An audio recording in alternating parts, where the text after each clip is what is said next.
Pagi teman-teman. Pagi. Dia Yes. terima kasih banyak ya sudah Sama-sama. meluangkan waktu untuk kami podcast librarian di Yes. hari weekend yang biasanya kan dia punya waktu untuk yang lain gitu. Iya, sama-sama Mbak Julia dan Mbak Lira. Terima kasih banyak sudah diundang di podcast ini dan semoga semua hidup berbahagia. Amin. Amin. Nah, saya ingin kenalkan dulu Lira ya. Lira ini dan di antara kami berlima itu pustakawan yang paling muda. Nah, yang lain-lain yang 4 itu pustakawan jadul ya. Sebenarnya kami ada berlima dia, ya Bini, Utami, Lira, dan saya dan satu lagi sebenarnya Mbak Yati, tapi beliau lagi berhalangan. Nah, Lira kita perlu banyak belajar nih dari dia. Beliau ini punya banyak pengalaman dan di dunia advertising Pastinya Bu. yang sangat diperlukan untuk perpustakaan. Begini dia, kami itu berpikir dunia pustakawan dan perpustakaan itu belum dikenal dia di Indonesia. Yes. Nah, kami ingin berbincang-bincang tidak hanya dengan teman-teman perpustakaan, tapi lebih banyak juga ingin mendapat masukan dari mereka yang non pustakawan. Oke. Untuk memberi ya semacam feedback, pencerahan supaya ada perubahan lah di dunia perpustakaan. Nah, itulah kenapa kami jadi mengundang dia di sini. Begitu ya, Liara? Betul. Gimana, Liara? Saya merasa sangat terhormat loh. Artinya kalau bicara soal pengalaman itu masih minim sekali gitu ya.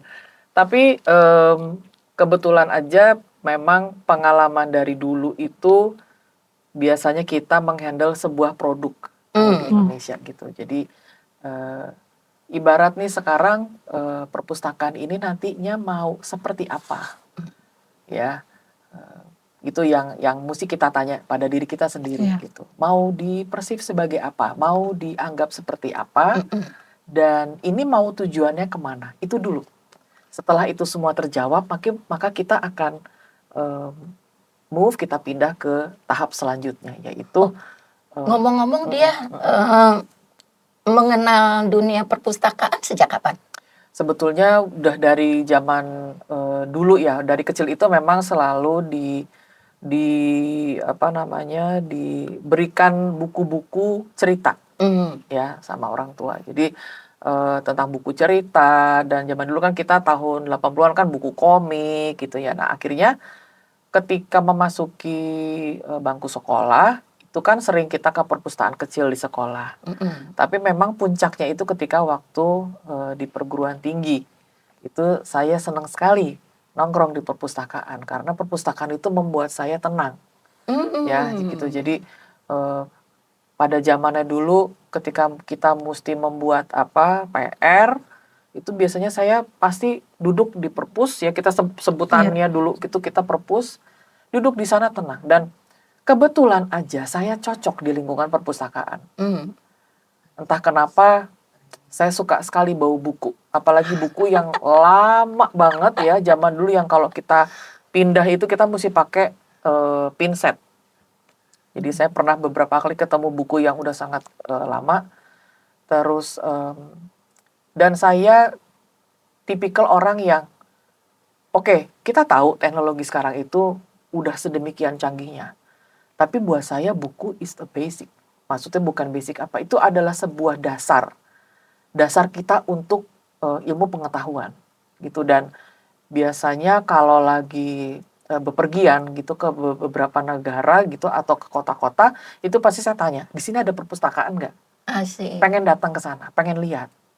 Dan boleh cerita dia salah satu contoh yang dia kunjungi di luar negeri? Waktu itu nggak sempat masuk ke dalamnya Mbak, tapi saya pernah ngelihat dari jauh itu public library di kota Melbourne.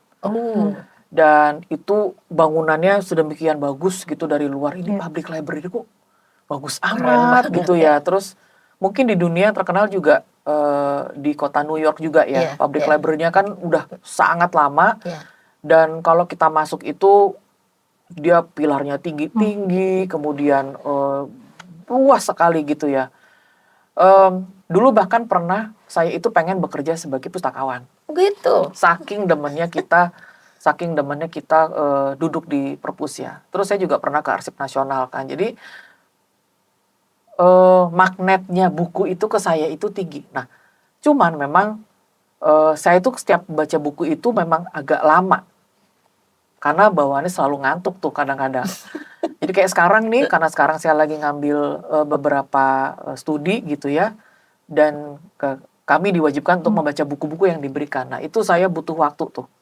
Tapi bagi saya perpustakaan adalah sesuatu yang tidak akan pernah ada habisnya.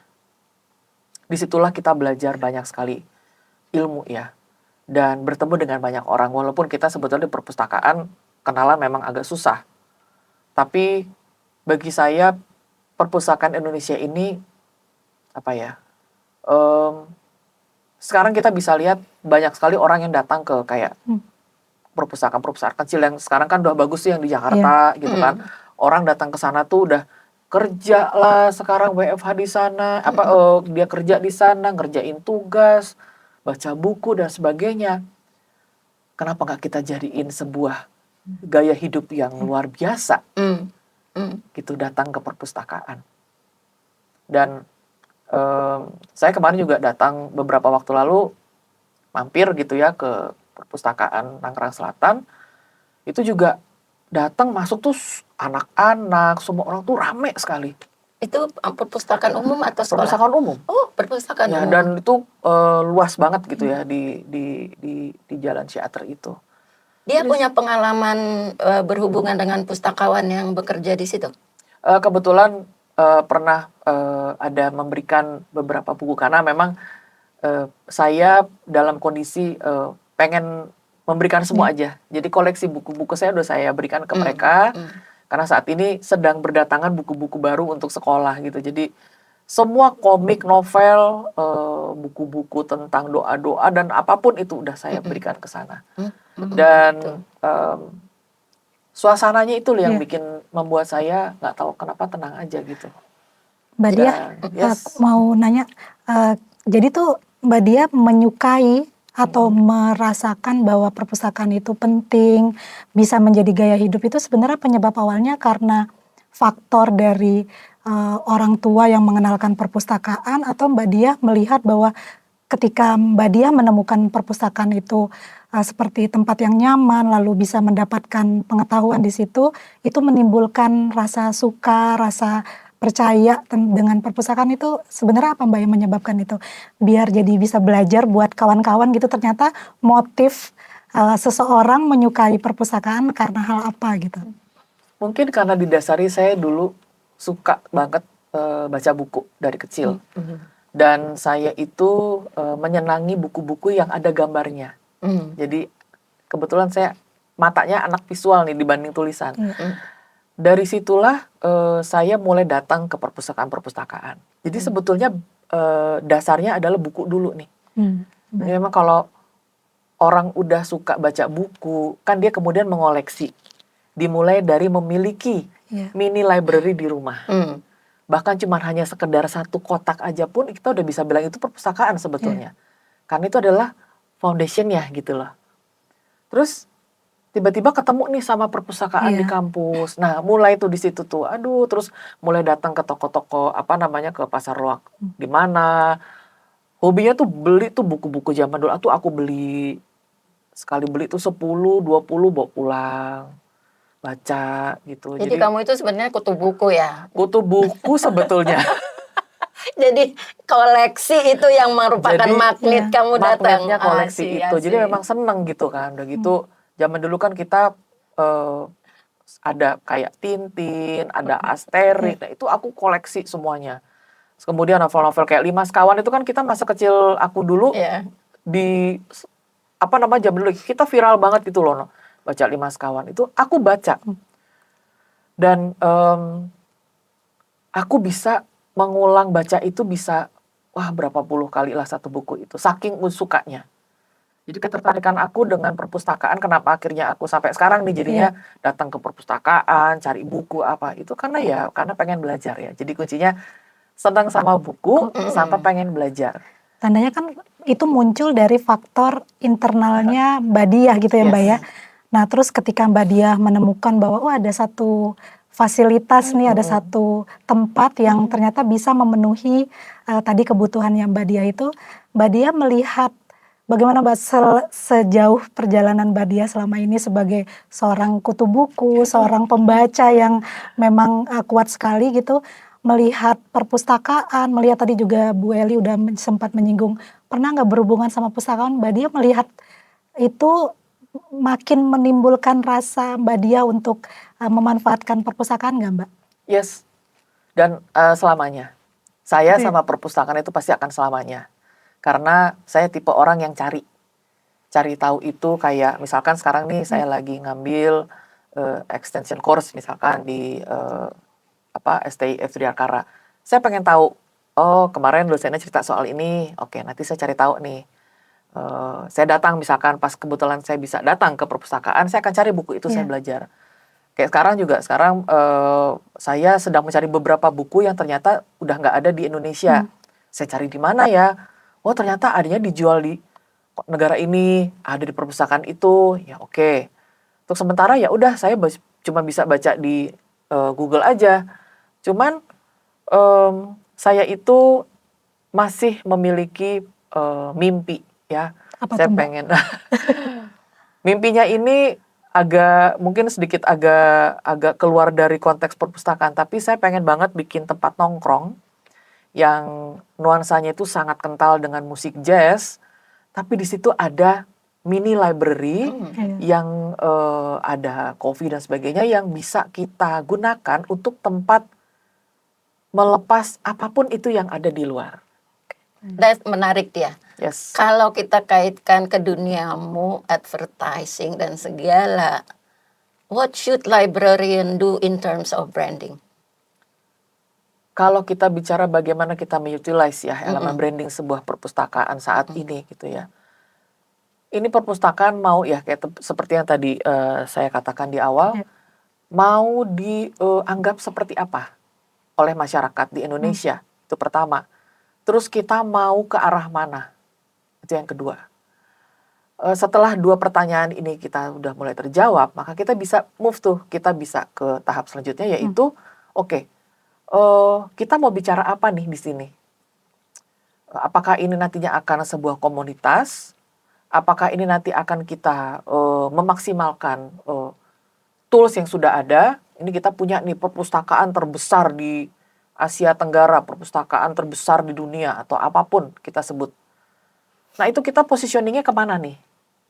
Itu yang ketika dulu saya masih bekerja di industri periklanan, kami selalu sebagai account, sebagai media, dan kebetulan saat itu juga saya pernah bekerja di Departemen Special Project khusus untuk menggarap satu produk ini akan dibikinnya nanti iklannya seperti apa, kemudian nanti dia acara on-ground activity-nya seperti apa.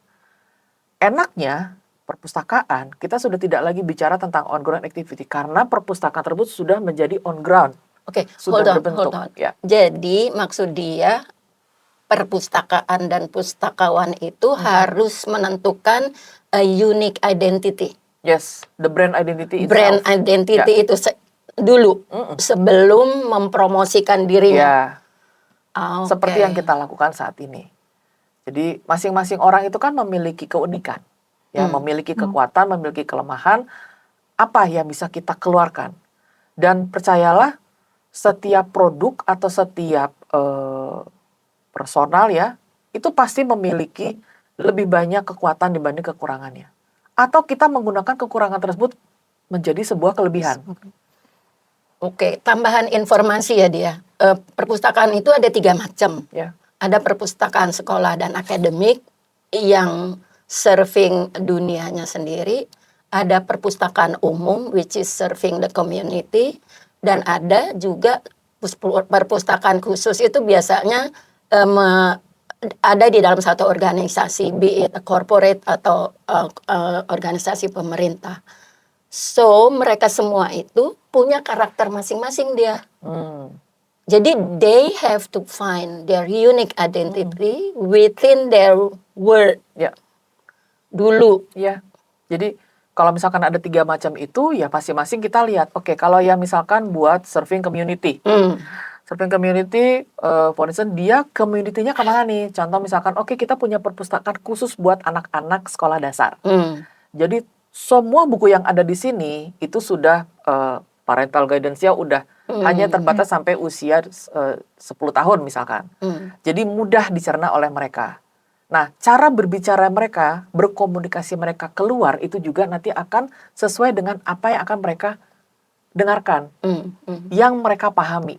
Jadi kita tidak mungkin bicara dengan anak sekolah dasar, tapi kita bicara soal, oke, jadi tips marketing adalah no, karena mereka belum sampai. I see. Yeah. Kita geser si library community. Sekarang kalau kita bicara perpustakaan, misalkan untuk umum di kota apa? Karena kan tidak mungkin kita membuka perpustakaan di Desa, desa, tapi kita bicaranya tentang urban di ya, kota. ya. Sangat jauh. Jadi ketika dulu aku sering jalan roadshow ke rural cities ya, itu bicara dengan ibu-ibu yang ada di puskesmas, itu berbeda dengan kita bicara dengan ibu-ibu di puskesmas di Jakarta, contohnya. Beda banget. Di sini di Jakarta kita udah oke, ibu nanti daftar lewat handphone apa segala macam. Oke. Nah, di sana woro-woronya itu kita pakai toa naik pick up. Jadi bentuk komunikasinya udah beda. Ada 3 macam perpustakaan, cara berkomunikasinya juga berbeda dengan masing-masing target. Namun kalau misalkan ditarik lagi ke atas, kita punya perpustakaan terbesar di Indonesia, base-nya adalah di Jakarta. Oke, dan kita bicaranya secara global. Gitu. Komparasinya jadi, negara lain ya, bukan dalam negeri ya. Jadi kayak, ya contoh ya di kota, di sebuah kota gitu, dia menjadi perpustakaan terbesar dan bahkan orang tuh bisa bikin event di dalamnya, saking melihat itu sebagai sebuah bangunan yang sangat bersejarah. Jadi sudah sedemikian kuat positioningnya dia sebagai produk. Nah, sekarang kita bicara, kita kan banyak nih perpustakaan di Indonesia. Baik di kota, misalkan di kota di suburban ada, rural ada, di kota besar juga ada. Nah, itu mereka nanti yang datang pun pasti orang-orang yang setia. Kuncinya adalah satu. Jadi kalau udah satu datang ke situ, sekali pasti mereka akan datang lagi. Nah, nanti kalau yang ada di kota lainnya, misalkan ada yang di desa atau apa, oh kita bentuknya tuh kayak di gubuk, misalkan contohnya. Jadi orang-orang tuh kalau baca buku, duduk bacanya di teras. Loh, kok di teras? Kenapa nggak kita buatin ruangan? No, karena kulturnya mereka lebih suka baca di teras. Karena di depannya itu ada rerumputan, ketemu sama matahari langsung. Mungkin di sana mereka tidak menggunakan AC. Tapi mereka benar-benar menggunakan apa yang ada dari alam. Jadi, kalau misalkan dipikir, wah berarti setiap perpustakaan akan sangat berbeda. Iya, memang sangat berbeda. Tergantung siapa yang datang ke situ. Jadi harus mengadakan need survey analysis dulu ya. Yes. Akan jauh lebih baik kalau kita bisa mengadakan survei dulu, atau kita mengadakan misalkan kayak ada produk nih, contohnya ada produk mie gitu ya. Kan kita perlu tahu ini mie rasanya kacang goreng misalkan. Kita mesti tes nih kita melakukan FGD terhadap 100 orang dari target market yang berbeda-beda, background-nya beda-beda. Nanti kita akan melihat output yang keluar juga nanti masukan dari mereka, oh saya cocok sama ini, saya tidak cocok gitu. Kalau buat orang kota misalkan, itu ada di desa itu ada perpustakaan. Oke, kita pasti datang ke sana. Ketika nanti kita balik, belum tentu cocok. Jadi memang kuncinya adalah komunikasi yang memang kita pertama bukan aja satu arah, tapi 2 arah juga. Harus 2 arah gitu. Karena jadi kita serve the community. Nah, kata kuncinya adalah serve the community. Nah, ini community-nya nih yang digarisbawahin. Apa? Siapa mereka? Jadi kita perlu tahu dulu, menganalisa, melihat juga community ini siapa. Siapa mereka? Apakah mereka setiap hari juga commute dari rumah ke kantor? Jadi itu perlu dianalisa secara mendalam. kalau kita mau melakukan itu semua, kita toolsnya juga udah banyak kok. Ya, udah banyak yang bisa bantu kita di zaman AI ini gitu. Sehingga yakin banget kalau perpustakaan itu tidak akan pernah lekang oleh waktu ya, karena buku kan selalu ada. Ya kan, kita juga nanti bulan depan kita akan launching buku gitu. Jadi buku akan selalu ada, akan selalu dicetak. Bahkan di dunia itu juga aktif semua penulis buku. Kan pada dasarnya menulis itu kan paling baik kan. Ada salah satu terapi paling baik, activity paling baik, menulis, menggambar. Ya kan, mulai dari otak, kita kemudian turun kepada sebuah karya, motorik kita gerak gitu. Jadi itu sangat-sangat bagus. Dan apa namanya, buat saya terutama dan teman-teman saya yang saat ini, kami itu saat ini kan memasuki prelansia. Jadi kami memutuskan untuk tidak mau berhenti atau pensiun. Sehingga kami mau terus berkarya. Dan tidak akan pernah berhenti bagi kami, dan terutama saya yang selalu menganggap bahwa diri saya itu belum jadi apa-apa, karena itulah saya perlu banyak belajar. Baca buku, ketemu orang, ngobrol, minta masukan. Sehingga apa? Sehingga ya itu akan jatuh-jatuhnya saya akan cari buku lagi. Kayak sekarang ini lagi cari buku banyak banget gitu. Mbak Dia, aku mau nanya, Mbak, jadi sebenarnya branding itu apa sih, Mbak? Branding itu apa? Satu itu, Mbak, pertanyaannya. Mungkin langsung aja dilanjutkan. Branding itu, Mbak, tadi kan kita udah garis bawahi ya. Ketika kita branding itu kita bisa menciptakan sebuah keunikan berdasarkan dengan kita menjawab kebutuhan pengguna kita gitu. Nah, kalau kita bicara kebutuhan pengguna, Mbak Dia nih ahlinya nih perilaku. Kalau kita bicara tentang perilaku nih, Mbak. Nah, sebaiknya kita sebagai pustakawan atau perpustakaan itu mengikuti perilaku yang sudah ada atau kita membentuk, Mbak, perilaku. Gitu sih, Mbak. Bisa keduanya, karena kalau dari segi branding itu sendiri kan, kayak tadi misalkan contohnya tadi ya, sebuah air mineral gitu ya, dia memoles dirinya sendiri itu sebagai air yang murni. Nah, itu kan brandingannya kayak gitu ya. Air yang murni, kemasannya transparan ya, bisa terlihat dari jauh, sehingga apa yang dikomunikasikan oleh produknya murninya itu orang bisa lihat dengan jelas. Oh, karena gambarnya juga dia bentuknya transparan, makanya kan sekarang semua kemasan air mineral itu transparan supaya orang bisa see through, bisa lihat. Oh, bentuknya transparan, murni, jelas gitu. Berbeda dari produk yang lain. Misalkan beda dari produk yang lain. Terus kalau misalkan kenapa produk susu selalu rata-rata Tetra Pak ya, kan kita semua tahu Tetra Pak memang paling baik untuk menyimpan misalkan susu gitu ya. Sehingga kalau misalkan tadi Mbak Lira tanya, ini kita membentuk habit baru apa tidak? Keduanya juga bisa sih sebetulnya. Yang sudah kita, yang misalkan bagi mereka ya memang sudah mengenal perpustakaan itu seperti apa, kita hanya tinggal memaintain aja. Tapi kan kita juga sedang mencoba untuk membentuk habit baru terhadap orang-orang yang kenapa gitu kita mesti datang ke perpustakaan? Google aja gitu. Hey, nah, itu bagaimana menarik mereka untuk menggunakan. Begini, teknologi memang canggih, tapi lebih canggih otak manusia yang sampai kapanpun tidak akan ada yang tahu isinya seperti apa. Jadi itu adalah rahasia ilahi ya. Jadi bagi saya paling canggih itu yang sebetulnya otak manusia. Teknologi kan juga dibuat sama manusia kan. Artinya membentuk habit baru itu tidaklah mudah, tapi pasti bisa. Pasti bisa. Yaitu dia tadi, kita membuat kampanye dulu. Apa nih The Library misalkan? Perpustakaan A ini akan menjadi perpustakaan terbesar di Asia Tenggara loh Mbak Dia. Oke. Seperti apa koleksinya? Kita punya koleksi sekian banyak. Oke. Sip. Karena apa? Saya yakin sebetulnya tidak semua informasi yang ada di Google ya. Artinya ada yang nggak ada di sana, tapi kita bisa menemukannya di perpustakaan. Saya yakin sih. Artinya mau dibilang itu oke, itu canggih banget lah ini mesin pencari dan sebagainya. Iya, tapi kadang-kadang mungkin kita mencari, gue mau cari buku nih apa ya? Oh ternyata nggak ada. Karena saya sering kok mencari informasi di mesin pencarian itu ya, tapi nggak ketemu. Artinya itu bisa jadi branding yang dibangun ya Mbak? Bisa juga. Gitu. Jadi memang kita mesti cari selahnya. Kita mesti kulik lebih dalam, ya, analisa dulu apa nih kira-kira. Dan kita kan juga tidak menganggap mesin pencari itu adalah kompetitor, bukan. Tapi kan kita saling melengkapi. Jadi yang tidak ada di mesin pencari ada di perpus, yang tidak ada di perpus ada di mesin pencari. Saling melengkapi. Dan saya yakin kok itu pasti ada sih cross ininya.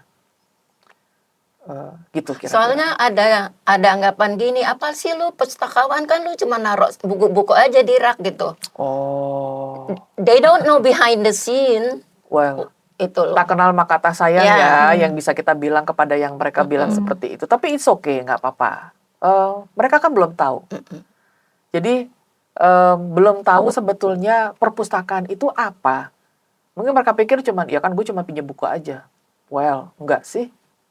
Bagi saya selain menenangkan juga kita bisa juga lebih fokus di situ. Bayangkan sekarang yang kemarin teman saya kasih itu share ya yang di jalan apa tuh yang di perpustakaan yang dia udah ada tingkatan dan tempatnya bener-bener dibikin kayak kafe. Kenapa nggak bisa? Itu orang bisa datang ke sana. Dan ternyata mereka lebih memilih bekerja di sana dibanding di rumah karena suasananya begitu sangat menyenangkan. Kita bisa sambil bawa minum, ya bisa lebih fokus. Kerjaan bisa lebih cepat selesai. Nah ini dia, itu a new form of library service. Jadi ruang baca yang dulunya itu nggak boleh ribut, nggak boleh makan. Sekarang jadi working space yang orang bisa dengan nyaman minum di tempat-tempat tertentu. Yang tadi juga Mbak Dia bilang ada musiknya itu salah satu hal yang bikin aku makin seneng ya datang ke perpustakaan ya. Sebetulnya kan dulu itu kita tidak boleh makan tidak minum kan karena dikhawatirkan itu mungkin ada ya karena tikus kan demen banget ngerogotin buku gitu kan udah gitu kan juga nanti bisa apa ya mengganggu harumnya buku ya karena lembaran buku itu luar biasa. Dan kalau sekarang artinya gini, kita sudah bisa membuka satu kesempatan untuk bisa minum dan makan di tempat sambil kita ya tidak masak pakai bawa kompor ya di situ, cuman ketika disediakan tempat gitu ya, ada maksudnya. certain area di mana orang bisa duduk bersama-sama kita sharing table dengan yang lain sehingga kita bisa menikmati benar-benar ya kan kita paling di perpustakaan light meal aja, kita bawa tumbler sendiri pun udah cukup. Sebetulnya kan itu, tapi akhirnya apa? Kita menyesuaikan dengan perkembangan zaman. Kalau dulu memang strictly kita tidak boleh bawa apa-apa. Tapi sekarang kita bisa tuh bawa makanan, bawa kopi, kita duduk, kita kerja, baca buku. Dan ternyata sekarang malah orang suka. Artinya gini,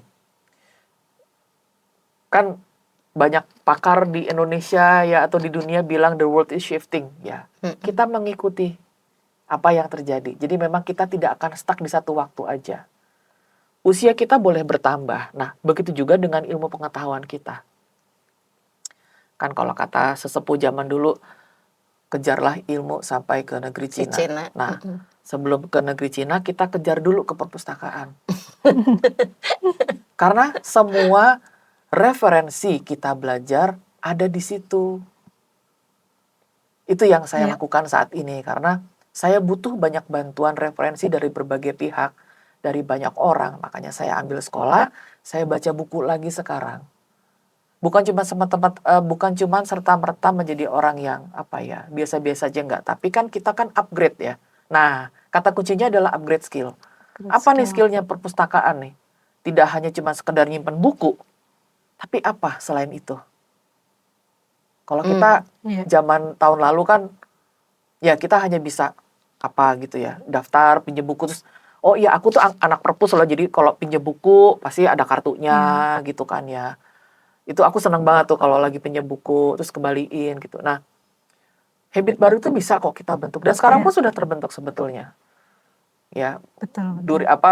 Kan gara-gara pandemik akhirnya bisa kan. Nah, itu kata kuncinya.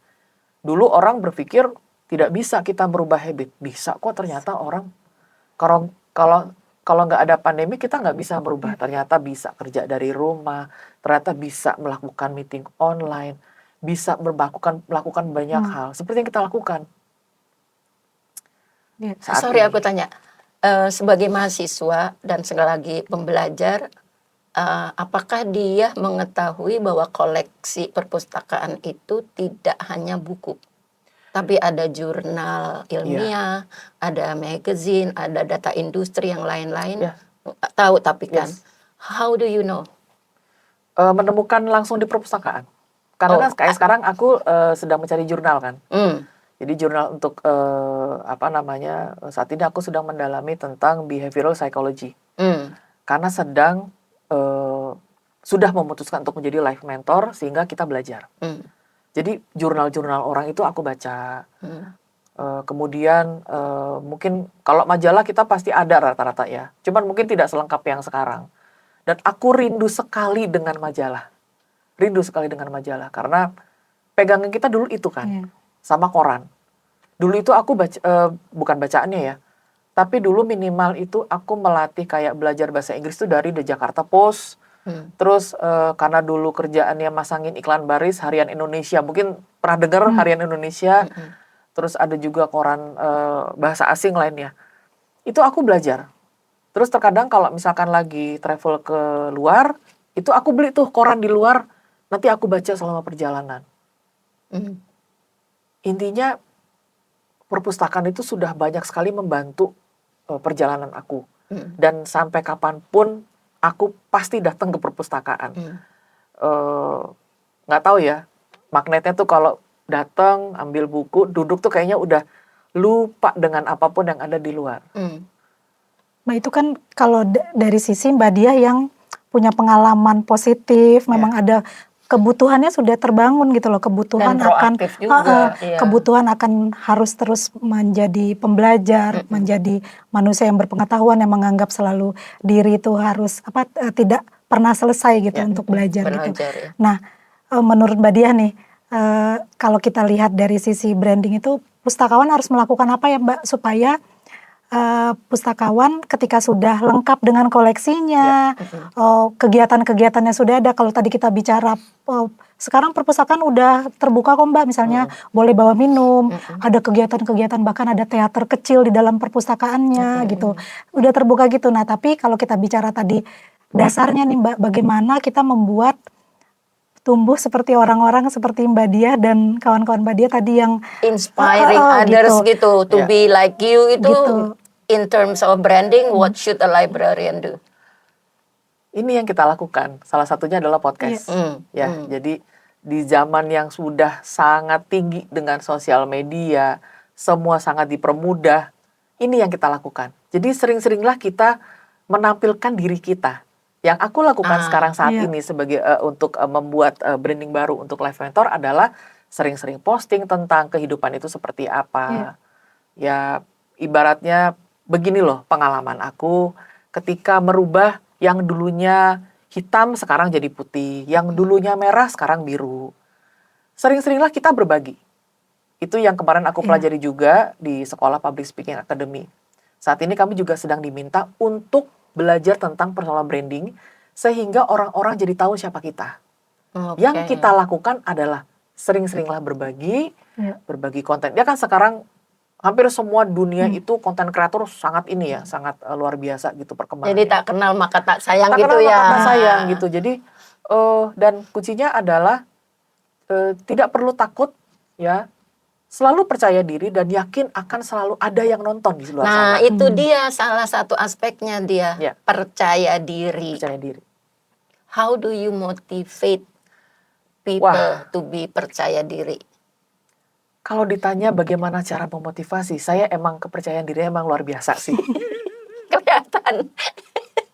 Tapi Jadi, gimana kamu inspiring others yang kurang percaya gitu? Inspire others, jangan lupa nanti follow sosial media saya di Instagram. Nantikan kejutan-kejutan berikutnya karena bulan depan saya akan membuat sebuah webinar yang luar biasa ya. Jadi percaya diri itu sebetulnya pertama niat dari hati kita sebagai pustakawan bahwa kita yakin buku ini benar-benar memang sudah merubah dunia ya. Komunitas baca buku kan banyak sekali dan besar di Indonesia dan begitu banyak penulis ya dan bahkan saya itu sangat kagum ya dengan orang-orang yang bisa dengan sangat briliannya menulis kata-kata, sehingga pustakawan itu bagi saya sering-seringlah kita berbagi informasi, kayak sekarang nih yang kita lakukan di podcast, kemudian kan udah ada Instagramnya, bentuklah community, sehingga orang jadi tahu kepada siapa sih kita, siapa orang-orang di balik para pustakawan ini gitu. Kalau misalkan Mbak Lira sama Mbak Julia tanya, tapi kita tuh angkatan-angkatan lama tuh. Bagi saya Aku enggak loh Mbak. Langsung Kita kan masih muda, jangan samain sama iya. aku. Bercanda Mbak. Kamu sama aku kan sama ya, kan kita baru lulus kuliah ya. Iya betul. Baru 23. Jadi baru 23 gitu. Jadi bagi saya semua angkatan itu masuk ya ke perpustakaan. Mulai dari yang kecil sampai yang ini, sampai yang udah senior gitu. Jadi coba kita mulai berani keluar dari cangkangnya. Nah, Ya. itu kuncinya. Jangan Jadi- melingkar di dalam cangkangnya Iya, jadi aja. kalau kayak ibarat kemarin, saya tuh sering bilang gitu sama misalkan saudara-saudara saya gitu atau siapapun lah, anak-anaknya teman saya gitu. Kamu kalau ada kesempatan, kamu cari beasiswa keluar, ya. Kamu lihat ciptaan dunia yang ada, ciptaan Tuhan yang ada di luar sana, supaya kamu bisa terbuka pikirannya. Makanya ketika saya sekarang sudah tidak bekerja kantoran, saya mendedikasikan hidup saya untuk membantu orang lain dari segi kehidupan lebih ke ke mentoring ya. Nah di situ tuh saya ngelihat pustakawan itu banyak banget ininya, banyak banget yang bisa digali. Jadi jangan malu ya. Contohnya keluar. apa dia? Eh, Banyak itu. Banyak itu gini Mbak, kayak sekarang ini kan kita sudah bisa nih berani podcast, berani speak up. Ya, jadi apa yang ada di pikiran kita misalkan, mau tahu nggak di perpustakaan itu gimana cara kita nge-labelin buku, contoh gitu. Kita kasih tahu bagaimana. Teman-teman mau tahu nggak bagaimana caranya tipsnya kita nge-labelin buku. Bagaimana caranya kita bisa mencari certain books yang nggak ada di mana-mana, tapi kita bisa dapat di sini. Oke, caranya adalah seperti ini.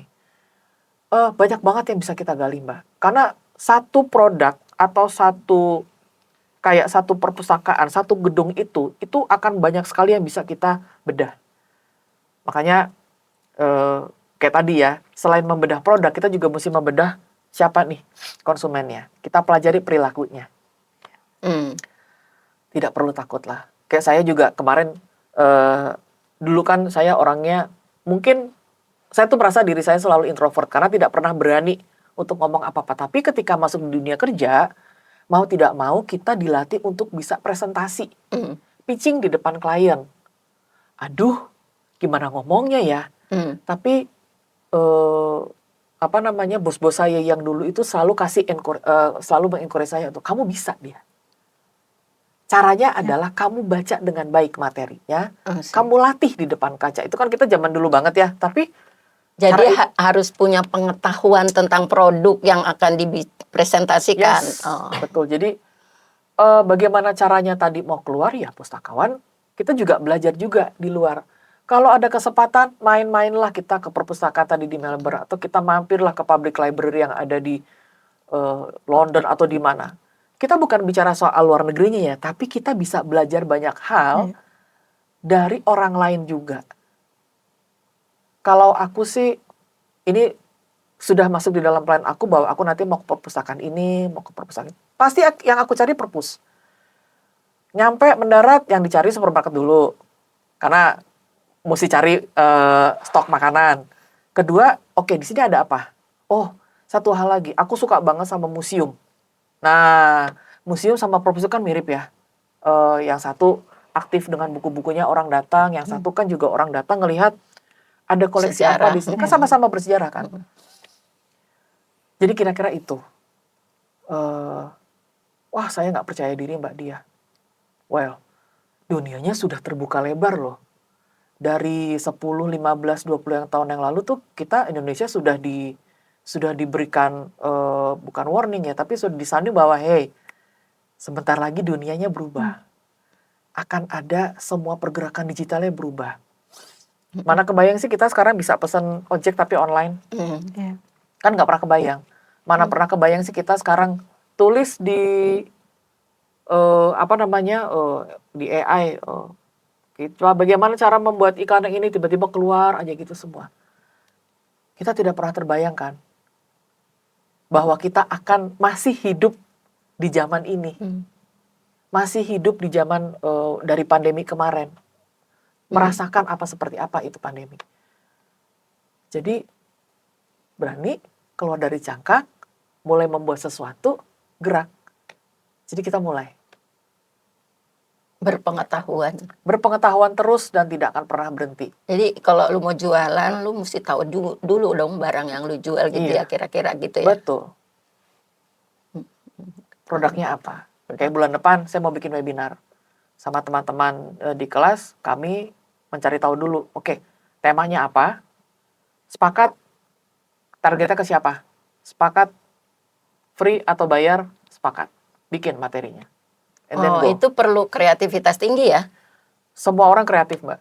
Oh gitu. Yes, saya percaya semua orang itu punya jiwa seni yang bisa membuat sesuatu. Tinggal mau atau tidak. Kuncinya adalah mau atau tidak. Buktinya apa? Paling mudah adalah setiap hari kita kan makan. Iya. Kita punya ide kan. Oke, siang ini saya mau makan gado-gado, tapi cabenya 3 aja pakai es teh manis. Itu kan sebuah karya. Iya, kita melatih daya pemikiran kita. Critical thinkingnya juga kita kan jalan. Malam ini aku nggak mau makan apa-apa, mau minum kopi aja sama ngemil roti. Itu kan kita berpikir. Makanya kuncinya tadi adalah mau atau tidak kita belajar. Dan mungkin jangan cepat puas ya dengan apa yang ada ya. Saya nggak pernah puas, Mbak. Ya, Apalagi gitu ya. saya juga lagi mencari beasiswa, lagi apply juga, makanya prosesnya menuju ke sana itu saya belajar lagi. Kalau misalkan orang bilang, lu udah setengah abad tapi lu masih mau ngambil kuliah, ya nggak apa-apa. Karena tujuan aku itu untuk membantu orang di sisi ini, sehingga aku perlu belajar lagi ilmu yang banyak. Aku sudah tidak cari degree, Mbak, tapi aku cari ilmu. Ya kamu tuh semangat belajarnya tinggi banget ya Lira ya. Self motivationnya dia nih orang-orang pustakawan mesti belajar nih self motivation. Kita sama-sama belajar, Mbak. Kita sama-sama belajar karena mungkin aku ada juga kekurangannya yang bisa dilengkapi oleh teman-teman di pustakawan juga, bahwa nanti kamu carinya begini nih, lu carinya begini. Oke, sip. Berarti nanti gua ngambil bukunya yang ini ya. Dan self motivated itu sangat penting buat kita semua sebetulnya, supaya ya itu tadi ya, matanya terbuka, kemudian kita juga berkenan untuk menerima hal-hal baru. Itu ya Mbak ya, kita kayaknya itu penting banget. Hal-hal baru itu ya. Ya, karena kayak misalkan aku sekarang walaupun sudah pernah bekerja di advertising selama hampir 20 tahun, tapi tidak menjadikan aku juga sebagai pakar, tidak. Aku berpengalaman di bidang special project misalkan gitu. Gue paham media related events itu seperti apa. Tapi juga aku pengen belajar dong account management seperti apa. Walaupun sebetulnya aku saat ini menjadi konsultan untuk account management. But then tidak membuat aku berhenti di situ aja. Kan setiap hari itu, setiap detik ilmu kan bertambah. Sama seperti kayak otak kita. Ini otak kita kan semuanya kan berputar kan. Pikirannya kan muter gitu. Jadi kalau malam itu aku, weekend ini adalah jatahnya baca buku. Buku ini yang saya baca. Lah buku dari sekolah public speaking aja ada 5, 6 gitu kan, kita mesti baca semua tuh.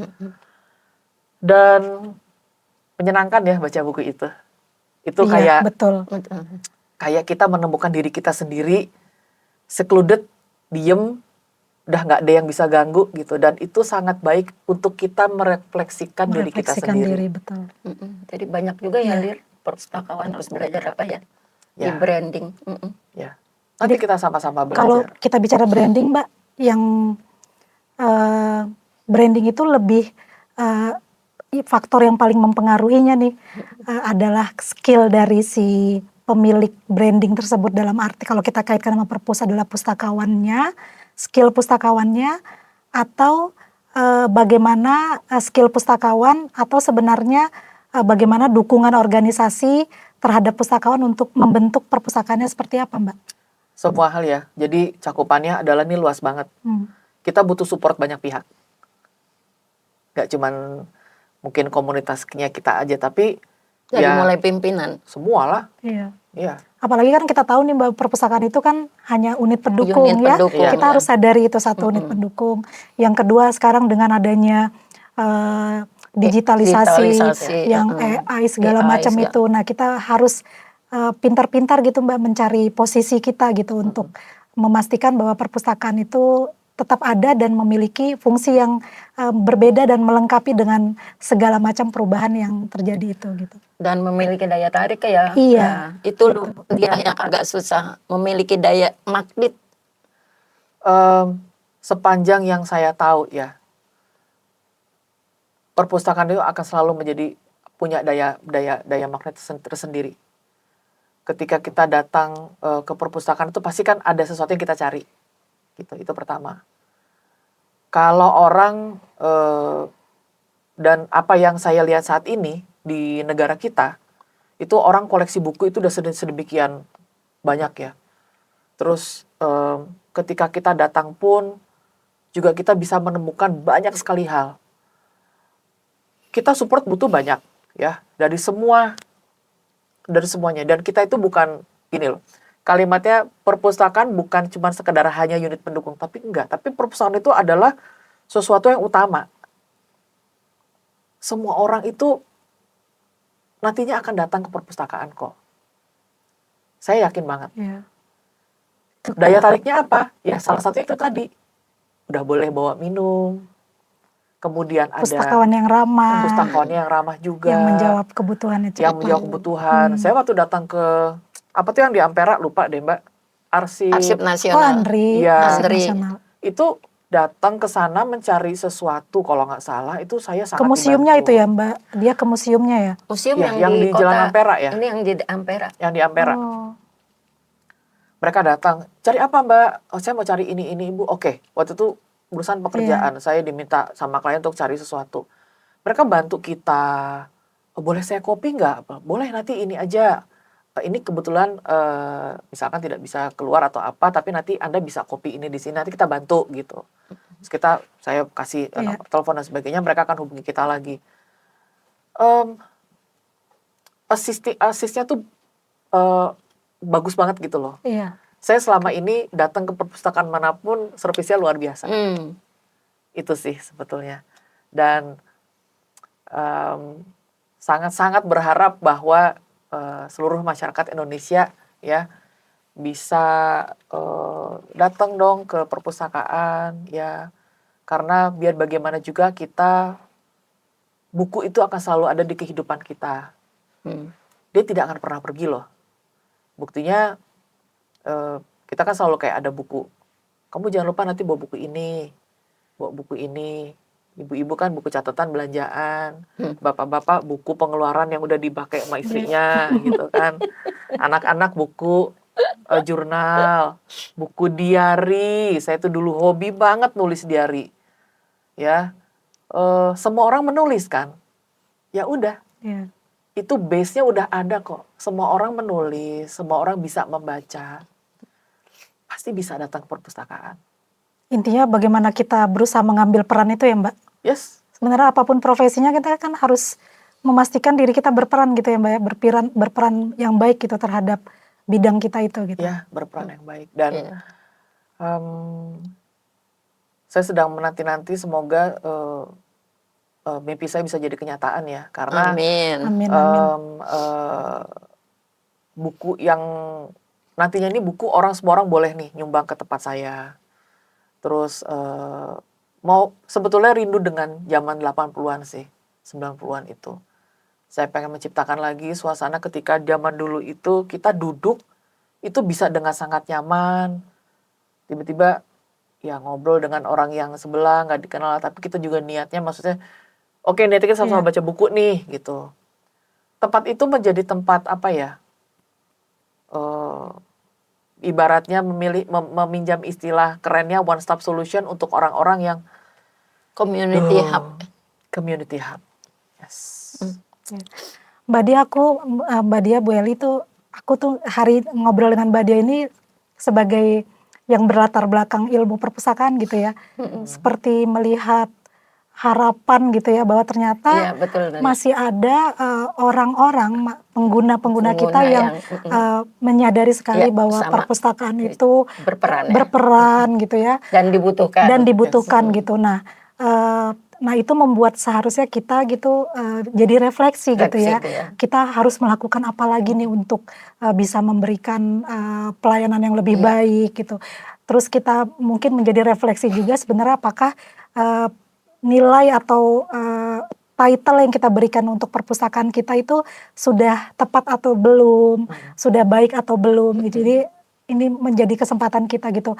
Aku senang sekali, aku senang banget sih Mbak Dia. Sama-sama, gitu. saya juga senang. Kayak ayo dong lihat nih perpustakaan lah ya. gitu. Jadi starting dari Dan personal branding ya. betul. Mungkin. Dan harusnya pengguna-pengguna seperti ini yang harus kita grab dan kita jaga gitu. ya. Kita jaga dan itu bisa menjadi cerita baik buat Dan pengguna, menginspirasi banyak orang dia. untuk masyarakat bahwa Jadi sering-seringlah datang ke gitu. kami ya. Pasti, pasti. Gitu sih Mbak Dia. Karena ya senang sih, artinya kalau tadi Mbak Lira bilang harapan, yes, kan kita hidup selalu ada hope. Banyak yang bilang hope and pray. Ya, betul. Kita selalu punya harapan. Karena Walking into the light ya. Walking into the light. Gitu. Jadi harapan itu membuat hidup kita jauh lebih Oke, saya punya harapan nih, mudah-mudahan keterima di perguruan tinggi misalkan. Kayak sekarang ini kan kita lagi anak-anak yang masuk SD, SMP, SMA ya, dan masuk di perguruan tinggi. Jadi mudah-mudahan keterima di SMA yang saya pilih. Ada. Tapi kalau misalkan tidak terima juga, berarti itu adalah yang terbaik. Tapi kata kuncinya memang harapan. Kita berani, kita niat, pasti hasilnya baik banget. Yakin sih ini kawan-kawan di rumah dimanapun berada mendengarkan obrolan kita ini mendapatkan sesuatu gitu ya. Inspired by your mendapatkan experience. sesuatu dan bisa mulai melakukan perubahan-perubahan kecil lah gitu untuk berefleksi terhadap perpustakaan-perpustakaan yang dikelola gitu.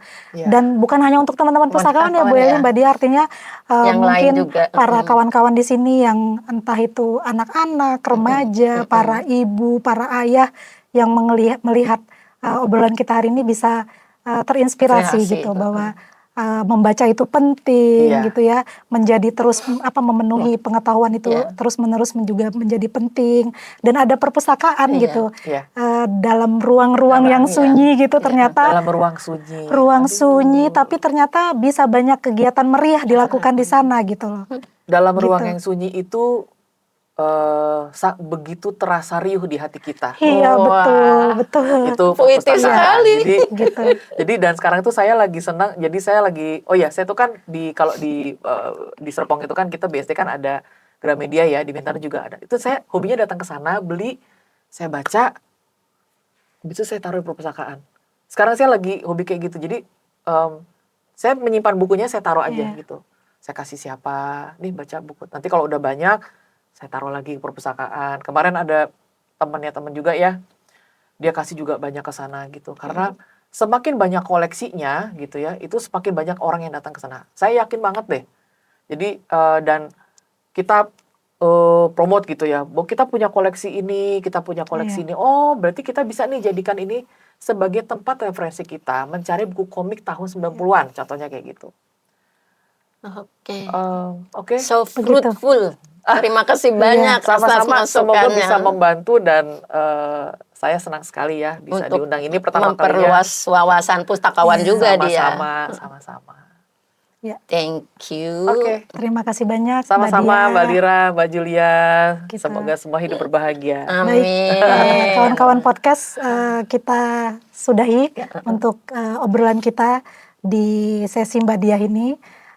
Kami yakin gitu apa yang kita obrolkan hari ini kawan-kawan bisa mendapatkan sesuatu gitu. Terima kasih banyak. Sama-sama. Semangat pagi. Assalamualaikum warahmatullahi wabarakatuh. Waalaikumsalam warahmatullahi wabarakatuh. Waalaikumsalam.